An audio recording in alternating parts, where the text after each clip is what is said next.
ஏதாவது அடைச்சிருக்கான்னு பார்க்குறது தானே இதில் அதில் இவ்வளோ கலம் ஏ சாமி இன்னும் இருக்குது தட்டு ஒரு ட்ராப்பு கொஞ்சம் புஷ்ணுச்சு வாயில் ஊதிப்பார்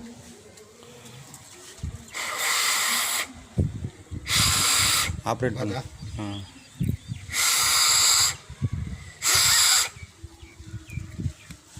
இவ்வளோ கலவை உள்ளே இருந்தால் அப்புறம் எப்படி தண்ணி போர்ஸ் இவ்வளோ கலவை தண்ணி இருந்தால் அப்புறம் எப்படி போர்ஸ் வாங்க அப்புறம் ஏன் தண்ணி சொட்டு போடாது கொஞ்சம் நல்ல வேலை பண்ணி சொல்ல போய் தான் அதை கழட்டி பார்த்தோம் சப்போஸ் இது காலைல ஒரு சார் வந்து பார்த்துட்டு கழட்டி பார்த்து